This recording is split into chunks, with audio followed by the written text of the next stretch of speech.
तो आप सभी को नमस्ते प्रणाम। मैं आपका अपना ठाकुर प्रखर सिंह और रात के 8 बज चुके हैं और कहानी का जो सिलसिला है बदस्तूर जारी है। आज की कहानी शुरू करूं उससे पहले एक कमेंट कल आया था और मैंने चेक किया तो वो कमेंट बड़ा वाजिब भी था और मेरे हिसाब से देखें तो गलत भी था। तो मुझे लगा ये चीज़ जो है इसको थोड़ा सा क्लियर कर देना चाहिए, क्योंकि आप लोग फैमिली हैं और फैमिली में ऐसी मिसअंडरस्टैंडिंग ना हो तो बेहतर है। कल मैंने जो कहानी सुनाई थी वो कहानी एक मर्डर मिस्ट्री थी। मर्डर मिस्ट्री नहीं, कायदे से एक मिस्ट्री थी। अब उस मिस्ट्री को सुलझाने के लिए पुलिस को 37 साल लग गए, न जाने कितने एसपी, न जाने कितने दरोगा, ये तमाम चीज़ें बदलते रहे। अब वो पूरी कहानी जाके सुलझी अभी परसों और कल मैंने वो कहानी सुना दी। तो उस कहानी को सुनने के बाद एक दो लोगों ने कहा कि ये कहानी तो क्राइम तक पे बहुत पहले आ चुकी है, आपने वहाँ से उठाया और वहाँ से उठा के बस कॉपी पेस्ट करके सुना दिया। तो इसके एवज में मैं दो जवाब दूंगा और ज़रूरी भी है। पहला कि हो सकता है कि शमसर ने वैसी कहानी सुनाई हो, लेकिन शमसर ने वो कहानी सुनाई है। अगर ऐसा है तो मैं ऑन द रिकॉर्ड कहता हूँ कि मैं चैनल छोड़ दूंगा, आज से कोई वीडियो ही नहीं बनाऊंगा, क्योंकि जो कहानी मैंने सुनाई वो बाकायदा रिकॉर्ड पे है और कल ही सुलझी है। कायदे से देखा जाए तो परसों सुलझी, उसको मैंने सुना दिया। तो सालों पहले शमसर कैसे सुना सकते हैं, ये तो पॉसिबल ही नहीं है। और दूसरा, एक आदमी को हमेशा अपने ईमान की और अपने हक की खानी चाहिए। अगर मैं शमसर से कहानी चुराता हूँ, चुराने के बाद सुना देता हूँ, तो एक दिन, 2 दिन, 4 दिन तो इससे ठीक ठाक काम चल जाएगा। लेकिन ऊपर वाला भी देखता है कि एक आदमी जो मेहनत नहीं कर रहा, दूसरे की मेहनत का खा रहा, तो ऐसे हराम खोरों को ऊपर वाला फिर एक टाइम के बाद देना भी छोड़ देता है। और मैं ऐसी गलती नहीं करना चाहता कि ऊपर वाला मुझे देना ही छोड़ दे, मेरे ऊपर भरोसा ना करे। तो हराम खोरी करने का कोई सेंस है नहीं। अपनी मेहनत का बनाओ, अपने हिसाब से रिसर्च करो, तब सुनाओ, तो चीज़ें ज़्यादा बेहतर है। हाँ, ये हो सकता है कि सेम कहानी कभी बहुत ट्रेंडिंग घटना हो तो मैंने सुनाई, शमसर ने सुनाई, या फिर ये भी हो सकता है कि मेरी नज़रों से बच गई, क्योंकि उन्होंने 1500 कहानियाँ सुनाई हैं और एक कहानी सुनाने से पहले उनकी 1500 कहानियों की लिस्ट तो मैं नहीं चेक कर सकता। खैर, ऐसा भी कई बार हुआ है कि मैंने सुनाया, उसके बाद उन्होंने सुनाया। जैसे अभी सुखदेव सिंह की जो हत्या हुई थी, पहले मैंने लाया, फिर उस्मान सैफी सर ने लाया, फिर शमसर ने लाया। तो ये चीज़ें चलती रहेंगी, क्योंकि ये न्यूज़ हैं, ये कहानियाँ हैं। लेकिन कल की कहानी पे तो फिर से डंके की चोट पे कहता हूँ कि अगर मुझसे पहले किसी ने सुनाई हो और मैंने वहाँ से सुनाई हो तो फिर मैं चैनल छोड़ने को तैयार हूँ। अब ये जवाब कोई ईगो एटीट्यूड में नहीं है, बस एक भरोसा आपके ऊपर मेरा है और मेरा ऊपर आपका है। तो उस चीज़ को ज़िंदा करने के लिए मुझे इतना बोलना पड़ता है बीच बीच में। अब आते हैं आज की कहानी की बात करते हैं। आज की कहानी की बात करूँ तो आज की कहानी एक ऐसी कहानी है जिस कहानी को जब आप पूरा सुनेंगे तो कहीं ना कहीं आप हैरान हो जाएंगे कि छोटी छोटी गलतियाँ कैसे आदमी की ज़िंदगी को तबाह कर देती हैं। कहानी इसी साल की है, इसी साल के इसी दिसंबर महीने की है। और इसी दिसंबर महीने में यूपी में एक जगह लगती है, रामपुर एक ज़िला है, इसी रामपुर की है। तो सीधा सीधा इस कहानी का रुख करते हैं और इस कहानी की शुरुआत होती है रामपुर से। रामपुर में एक थाना लगता है, पटवाई थाना, और इसी पटवाई थाने में एक गांव है, इचौरा गांव। और बात कर रहा हूँ साल 2021 की। साल 2021 में एक शख्स रहा करता था जिसका नाम था राजेंद्र शर्मा। ठीक ठाक परिवार था, परिवार में भाई बहन थे, माँ थी, पिता थे, शादी हुई थी। शादी होने के बाद राजेंद्र शर्मा जो था ठीक ठाक काम करता था, थोड़े बहुत पैसे मिलते थे, लेकिन सारी चीज़ें उस पैसे से पूरी हो जाती थी, न कोई माया न कोई लालच। लेकिन इन सबके बावजूद जो राजेंद्र शर्मा था उसकी बीवी से बनती नहीं थी। आए दिन बीवी से लड़ाई हो, आए दिन झगड़ा हो। कुछ दिनों तक जैसे तैसे करके गुजारा हुआ, लेकिन जब तकरार, लड़ाइयाँ, झगड़े बढ़ती चली गई, मायके तक खबर गई बीवी के। इधर मायके वालों ने भी दबाव बनाना शुरू किया कि मेरी बेटी आपके साथ कंफर्टेबल नहीं है। इधर राजेंद्र शर्मा को भी लगा कि शायद उस महिला के साथ ये रह नहीं सकता। अच्छा, आद औलाद कोई थी नहीं कि दोनों को जोड़ने की बीच की कोई कड़ी हो। तो फिर दोनों ने अब एक दूसरे से अलग रहने का फैसला किया। राजेंद्र शर्मा की जो बीवी थी राजेंद्र शर्मा को छोड़ती है, छोड़ने के बाद अपने मायके जाके वहाँ पे रहने लगती है। अब बीवी जब मायके चली गई तो जाने के बाद अब यहाँ बचा क्या। अब राजेंद्र शर्मा, उसके भाई, भाभी और बाकी परिवार के लोग ठीक ठाक तरीके से रह रहे हैं। लेकिन जब बीवी चली गई, और गांव में अक्सर ऐसा होता है कि पत्नी किसी की चली जाए तो लोग तरह तरह की बातें करते हैं कि तुम्हारी बीवी तुम्हें छोड़ के चली गई, तुम अपनी बीवी को ठीक से रख नहीं पाए, उसका ख्याल नहीं रखते थे, तुम अपनी बीवी को पीटते थे। तो राजेंद्र शर्मा कहीं ना कहीं अब अपने समाज से, अपने आसपास के दोस्तों से, अपने परिवार से थोड़ा सा कटने लगा। साथ ही ये भी एक तोहमत थी कि तुम्हारी कोई याद औलाद नहीं है। तो सबसे अब ये कटने लगा। आसपास जहाँ ये काम करता था वहाँ उसने जाना छोड़ दिया। थोड़े दिन बाद इसे लगा कि अब काम भी करना है, लेकिन जिनके यहाँ काम करता था उनकी भाषा, उनकी बोलचाल उस हिसाब से है नहीं। तो एक काम करता हूँ, काम कहीं और शुरू करता हूँ। इसके बाद अभी ये कुछ सामान खरीदता है। आमतौर पे गांव में जो सामान होते हैं जिनसे कुछ लोग फेरी लगाते हैं, जैसे 10 रुपए की एक बाल्टी हो गई, एक टफ हो गया, इन तमाम चीज़ों को लेके छोटे छोटे मग हो गए। हालांकि बचपन में मैंने देखा था, अभी तो सारी चीज़ें महंगी हो। पहले ये था कि 10 रुपए में आप चाहे जो ले लीजिए। तो ऐसे सामानों को लेने के बाद अपनी साइकिल से आसपास के इलाकों में निकलता, किसी गांव में रुक जाता, 2-3 दिन वहाँ पे किसी से मांग के कुछ खरीद के राशन वगैरह लेके बनाता खाता। बनाने खाने के दौरान ठीक ठाक गांव में कमाई करता। उसके बाद दूसरे गांव में जाता। ऐसे ही अलग अलग गांव में ये जाने लगा। और जब साल 2023 आता है, अब 2 सालों से लगातार ये फेरी लगा रहा, तो साल 2023 में राजेंद्र की मुलाकात उषा नाम की महिला से होती है। उषा के घर इत्तेफाक से एक दिन ये जाता है। जाने के बाद फेरी लगाता है। फेरी लगाने के बाद ठीक ठाक तरीके से वहाँ बातचीत करता है। उषा भी इसके कुछ सामानों को खरीदती है, फिर पूछती है कि आप कौन हैं, कहाँ से आए हैं। राजेश इसके बाद अपनी पूरी कहानी बताता है कि कैसे बीबी ने छोड़ा, छोड़ने के बाद इसके ऊपर तोहमत लगी है, उसके बाद ये दर बदर भटक रहा। अब उषा ने जब इसकी बात सुनी तो सुनने के बाद कहती है कि आप तो इतने अच्छे हैं कि आपको कौन छोड़ सकता है। इसके बाद फिर पूछती है कि आज आप कहाँ खाएंगे। वो बताता है कि अभी कहीं जाऊँगा, जाने के बाद कुछ बनाऊँगा, वहीं खा लूँगा। उषा कहती है कि नहीं, आप मेरे घर पे यहीं पे बैठ के खाइए, और जब तक आपको इस गांव में काम करना हो तब तक यहीं पे आप खा लीजिएगा। पूरे दिन अपना जो भी बेचना हो, फेरी लगाना हो, करिएगा। अब राजेंद्र शर्मा जब ये बात सुनता है, सुनने के बाद खुश हो जाता है। इधर जो उषा था उसका पति आता है। आने के बाद जब ये चीज़ सुनता है तो वो भी खुश होता है कि चलो मेरी बीवी ने किसी की मदद की, कोई किस्मत का मारा हुआ इंसान। अब दोनों मियाँ बीवी जो राजेंद्र था उसका ख्याल रखने लगे। 2-4 दिनों तक, 5 दिनों तक राजेंद्र शर्मा उस गांव में रहता। रहने के बाद फेरी लगाता, लगाने के बाद शाम को आता, आने के बाद उषा खाना बनाए रहती, वहाँ खाता, खाने के बाद बाहर चारपाई थी उस पर सो जाता। आराम से ज़िंदगी कट रही थी। लेकिन अब सामान ख़त्म होने लगा, अब दूसरे गांव जाना था। तो जब दूसरे गांव जाने की बारी आई तो कहीं ना कहीं ये जो बिछड़ने का आलम था वो राजेंद्र को भी खल रहा था और उषा को भी खल रहा था। दोनों ने एक दूसरे से मन की बात कही और कहा कि एक दूसरे से अलग होना अब अच्छा लग नहीं रहा। फिर दोनों ने फैसला किया कि एक दूसरे का नंबर ले लेते हैं, कभी बातचीत हो जाएगी। इसके बाद दोनों ने एक दूसरे का नंबर ले लिया, बातचीत शुरू हो गई। बातचीत जब आगे बढ़ी उसके बाद राजेंद्र जो था घूम घाम के फेरी लगाता। लगाने के बाद जब मौका मिलता तब भूरी से, यानी उषा जिसका नाम था, निकनेम भूरी था, उससे बातचीत भी करता। ये सिलसिला कुछ दिनों तक चला और बातचीत के ही दौरान दोनों एक दूसरे के काफ़ी करीब आ गए। अब जब काफ़ी करीब आ गए तो अपने पति से जो उषा थी वो कटने लगी। कहीं ना कहीं उसका जो आकर्षण था राजेंद्र की तरफ होने लगा। राजेंद्र भी अब उषा की तरफ आकर्षित होने लगा। आलम यह हुआ कि दोनों ने फैसला किया कि अब एक दूसरे के साथ ही रहेंगे। इसके बाद उषा अपने पति को छोड़ती है। छोड़ने के बाद राजेंद्र का हाथ थामती है और थामने के बाद उसके साथ हो लेती है। अब एक बीबी जब छोड़ के गई थी तो गांव में तोहमत लगी, बदनामी हुई, बेइज्जती हुई। लेकिन अब जब उषा ने हाथ थामा तो राजेंद्र को भी लगा कि अब तो मैं सर ऊंचा करके गांव में चल सकता हूं कि मैंने बीबी ला दी। इसके बाद राजेंद्र इचौरा गांव आ जाता है। आने के बाद गांव वालों को बताता है कि मैंने शादी कर ली, अपने घर वालों को बताता है। अब दोनों मियाँ बीवी आराम से राजेंद्र के घर में रह रहे हैं, ठीक ठाक ज़िंदगी चल रही, वक्त गुजर रहा। लेकिन अब वक्त जब गुजरने लगा तो फिर राजेंद्र को रियलाइज़ हुआ कि शायद ऐसी ज़िंदगी कटेगी नहीं, कुछ काम करना चाहिए। तो काम करने के सिलसिले में इसने फिर अपने साथियों से, अपने भाइयों से उधार लिया। उधार लेने के बाद अब एक परचून की दुकान खोली और बीच बीच में मौका मिलता तो जो फेरी वाला काम था वो भी करने लगा। अब ये तमाम चीज़ें जब ये करने लगा तो ठीक ठाक पैसे आने लगे, सारी चीज़ें भी ठीक होने लगी। इधर बीवी भी काफ़ी प्यार करती थी, जो जख्म पहले हरे थे वो सूख चुके। सारी चीज़ें बिल्कुल ठीक चलती रही। लेकिन अचानक से इसी दिसंबर महीने में न जाने किसकी इस परिवार को नज़र लगती है। दरअसल अभी 20 दिसंबर की बात है। राजेंद्र शर्मा और उसकी बीबी उषा दोनों खाना खा के सोते हैं। सोने के दौरान अचानक से रात के लगभग 12-1 बजे घर में कुछ लोग दाखिल होते हैं।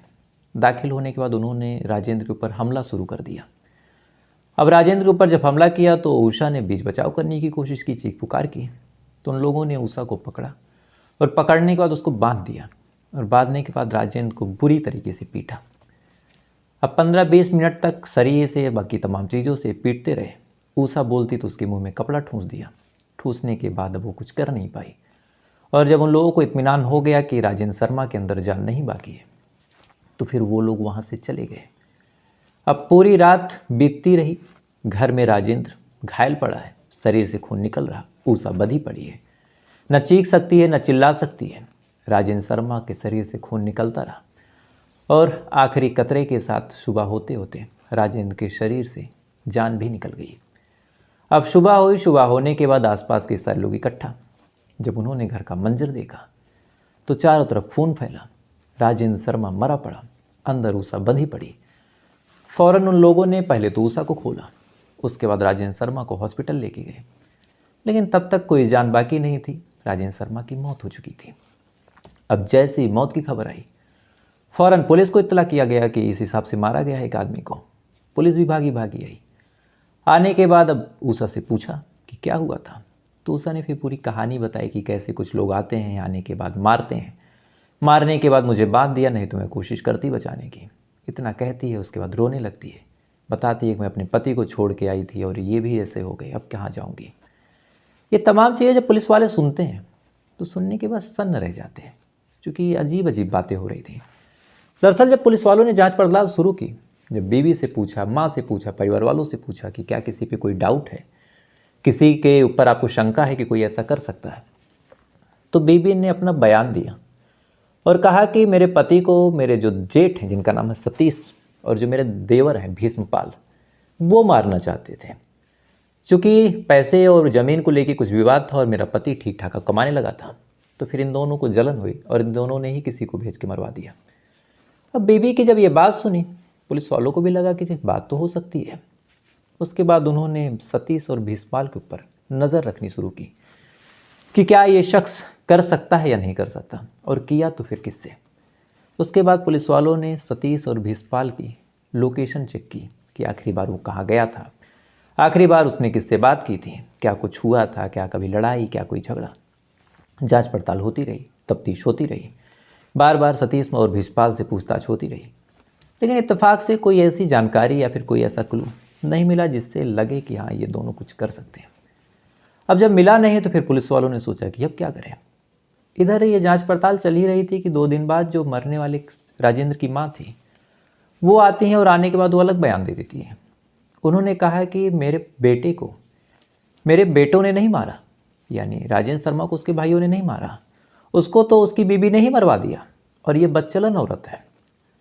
अब जब माँ का ये स्टेटमेंट आया तो पुलिस वाले फिर हैरान कि माँ अपने बहू पे लगा रही तोहमत, बहू जो है वो बेटों पे इल्ज़ाम लगा रही, और अगर जो सर्कमटेंशियल एविडेंस थे यानी परिस्थितिजनक साक्ष्य अगर उसको ध्यान से देखें तो बहू गलत कैसे है, क्योंकि उसके हाथ बंधे थे, पूरा स्ट्रगल के निशान थे।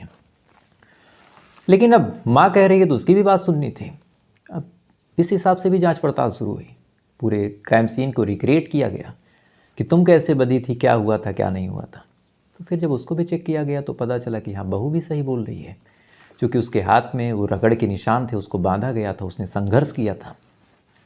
तो फिर एक तरफ बेटे भी निर्दोष, एक तरफ बहू भी निर्दोष, तो कहीं ऐसा तो नहीं कि कोई तीसरा ही फ़ायदा उठा लिया हो।